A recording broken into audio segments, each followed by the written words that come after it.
All right, what's up, guys and girls? How's it going? I am Is There No One Else, bringing you a quick video. It's going to be a theory crafted build for the Wrathstone patch. Wanted to post this from the PTS, but the PTS hasn't been cooperative. I've loaded in 4 times. I've disconnected 4 times. I am done trying, so we're just going to show this on the ESO build editor. This is going to be a group playstyle AoE Warden. I know you guys have never heard of an AoE Warden, but they exist and they're very strong. I'm just kidding. That's all they are. But wanted to show you the capabilities of what a Warden is in the Wrathstone patch. So for this specific class, as you guys know, races took a big change. We chose a Red Guard Warden for this specific one for a few reasons. Number one, their passives are really nice, especially with the Warden. You get a nice max stamina bonus every time you deal with direct damage. Every 5 seconds you get, 1,000 recovery, 1,000 stand back. So that's really nice. What else? Let's check. Let's just read what they are. So, when you deal direct damage, you restore 950 stamina. This effect can occur once every 5 seconds. So that turns out to roughly 400 recovery, max stamina by 2,000, and then reduce the cost of your weapon abilities by 8%, which also applies to your ultimates, which is great. And then reduces the effectiveness of snares applied to you by 15%. This is the one that's often going overlooked, guys. People look at that and they're, I've seen it a few times. They say it does nothing. It stacks. It stacks with a bunch of other things. It is a very good passive, guys, and we're going to dive into that, and we're going to show you why it's a good passive. So that's why we chose Red Guard. As far as the gear goes, we are going to change it. I wanted to show the other option. As you guys know, what would an Is There No One Else video be without discussing Barkskin? But Barkskin is one of the sets we're running in this. Barkskin is a great set, and I'm going to keep bringing it up because it hasn't changed. I've tried to get off of this set, guys, for like the last year, and I can't. It's really good. So we're going to equip it, and then we're going to talk about it. Here it is. 2-piece max health, 3-piece stamina recovery, 4-piece physical resistance, and then the 5-piece reduces the duration of immobilizations and snares applied to you by 50%. When an immobilization or snare is applied to you, heal for 2160 health and restore 1000 stamina. This effect can occur every 5 seconds. So the 50% reduction of immobilizations and snares is fantastic. But even if you guys think that that reduction isn't that big of a deal, like, hey, Alice, it's only 50%, you're still getting snared, you're still getting slowed, I get it, but the 1,000 stamina every 5 seconds turns out to 400 stamina recovery, guys, with 100% uptime. And if you guys know, if you're fighting 2 or 3 people, everybody has an immobilization or snare, you are going to have 100% uptime in PvP when you're fighting outnumbered with the set. So you can have up to 400 recovery that doesn't show on your bar with Barkskin. So that 400 plus the 129 that you get with Barkskin is 529 stamina recovery. That makes Barkskin one of the strongest recovery sets in the game. As strong as any other recovery set for stamina in the game. And so, if you're running any sort of build that needs recovery, you can run this because it gives you so much recovery. Kind of like running Lich on a Magicka class, and then you could stack all damage. Your Mundus Stone can be damaged, your enchants can be damaged, your other sets can be damaged, and you're going to have enough recovery to do this. That's why this set is so good. On top of that, you have one of the best recovery sets in the game with a 50% reduction to immobilizations and snares. That stacks with Red Guard. So you get the 50% from this, you get the 15% from Red Guard, which is 65. I've been running Barkskin on a Wood Elf Stamina Nightblade for the last year. The 50% is noticeable. So for those of you guys asking, hey, what does 50% reduction of a snare mean? Well, hypothetically, if you are hit by a snare that lasts for 5 seconds, as a Red Guard Warden next patch wearing Barkskin, you're going to have 80% reduction on immobilizations and snares. So what that means is when you're hit with that long snare that's 5 seconds, I don't even know if there's any 5-second snare in the game, but as an example, it's going to cut it to 1 second. So you'll still be snared, but immediately, as soon as you get snared, it will break off of you, and you will not be snared anymore. This does not mean that you can like dance through caltrops, because caltrops each tick will snare you. So it's very good on a build using a bow, because as soon as I get snared when I'm 1vxing with this, it procs a set, it gives me the health or the stamina, I dodge roll. Typically, by the time I'm out of my dodge roll, I then have Major Expedition, and Barkskin has removed the snare from me, and I'm able to move. So when you're in mid-dodge roll, no single target abilities can hit you, so you're not going to have another snare applied to you. This allows you to be kitey and mobile, and so that's why this is so good. Yeah, so we're done pumping that. Barkskin's one of the sets, obviously. We're going to run a Maelstrom Bow in the back bar. As you guys know, if you do PvE, Maelstrom Bow is one of the strongest weapons in the game. It really does do a shit ton of damage. If you're fighting in a group and you're fighting outnumbered and you're defending an area, or you're going to push into an area, Maelstrom Bow is going to be really nice because it's going to do a ton of damage to an area. We're running in Infuse, so it can proc the weapon and spell damage enchant. As a Warden, you can run Permafrost, and so when they come into your Endless Hail, you can Permafrost them, and so then you have your Permafrost and your Endless Hail going off at the same time in the same area, guys. That's why it's going to be really nice. If you don't like this, you can run the Master's Bow, and you can have more single target damage. Or you can run any infused bow, and when you light attack on the back bar, you can go forward. I just like this for the extra AoE damage. As far as the other 5-piece, we're running 3 Body Veiled Heritance, and then 2 swords on the front bar. The reason we're running Veiled Heritance is we can have 100% uptime on it, and so when we're hitting with a Dawnbreaker, or with Permafrost, or Spin to Win, or all of these things all at the same time, we'll always have the 5-piece set up. There's no cooldown on it, 10% chance. Ravager does have a reduction. You'll have more burst with Ravager, but Veiled Heritance will be more reliable to proc instead of it just being melee. You can run Hunting's Rage here as well, and you can always add that damage also, but I like Veiled Heritance for that reason. We're running Prismatics on the big pieces. As far as monster sets go, you can run Bloodspawn, you can run Balorg, you can run Veladreth. They're all good. I'm going to go with Balorg because it boosts. You guys know that I like Balorg. Balorg is a really good set. It allows us to dish out damage and really shit on people when we apply our burst combos.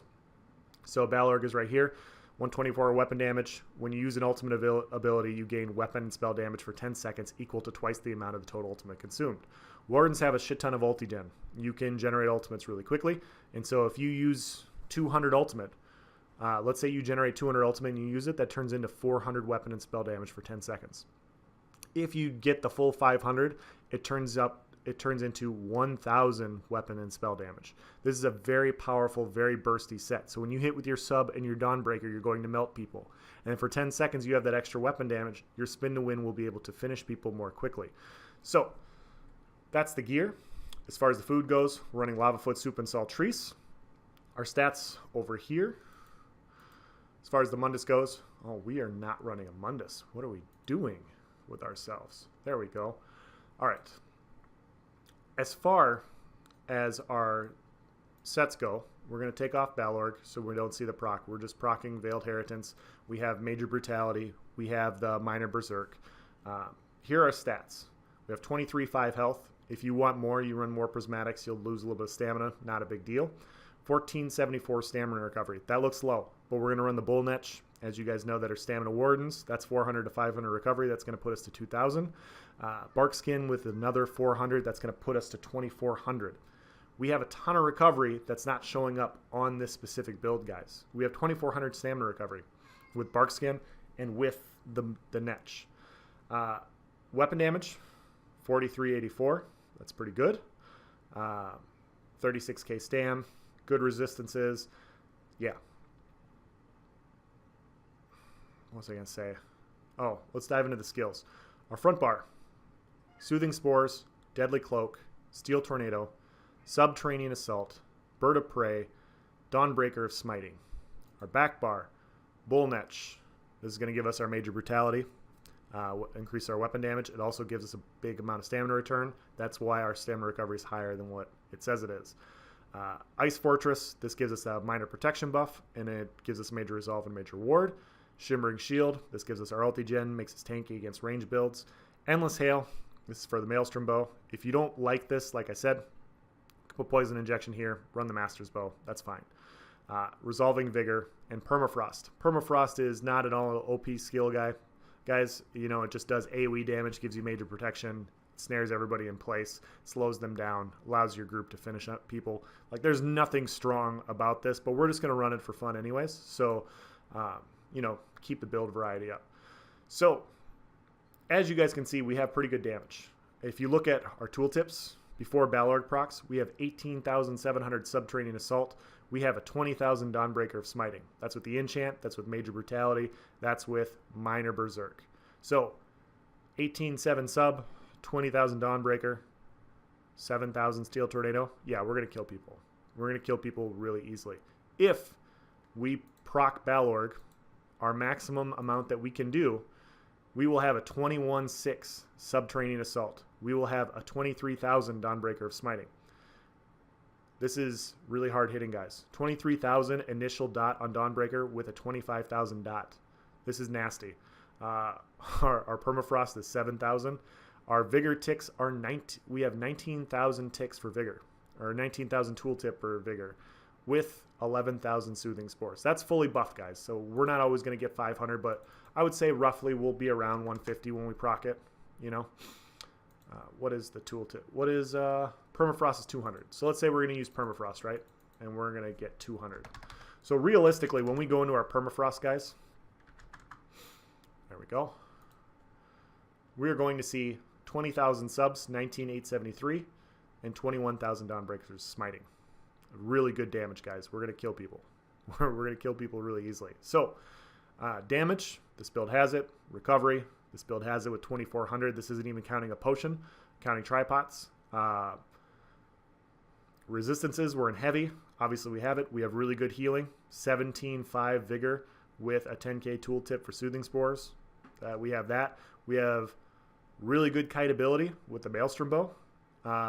You know, when we dodge roll on our back bar, we're going to get Major Expedition, and the Major Expedition is actually going to take effect because we have 80% reduction of immobilizations and snares. So, very, very powerful, guys. You know, robust and infused isn't a huge difference, but I would prefer infused. These are what your stats would look like if they were infused. A little bit more damage, a little bit less max stats. Very, very powerful setup, guys. So, wanted to post this because, you know, I've seen a lot of comments about the red guard change and why you're not going to feel 15%. But I wanted to show this because this is why they're not going to make it more than what it is. Because if they made red guard like 30%, and then you got 15% from Warden, that's 45, and then you ran Ranger's Gate or Barkskin, that's 95% reduction. You would essentially never be snared. You know, like that's not balance either. So the 15% stacks. Now, you guys are going to ask, well, do you have to be a red guard Warden to utilize Barkskin? No, of course not. I run a Stamina Nightblade, like I said, Wood Elf. I have the 50%. The 50% is noticeable, but more than 50% is going to be fantastic. So that's why red guard's going to have its place in PvP. If you like to move, consider red guard. I know a lot of people are looking at Orc, and I know I'm looking at Orc, of course. Like, I know a lot of people are looking at Orc. I know they're looking at other classes for specific builds, but I think a lot of people are overlooking red guard for this reason, guys. Like, it's really powerful. This reduction of immobilization and snares happens all the time. You don't have to push a button to move.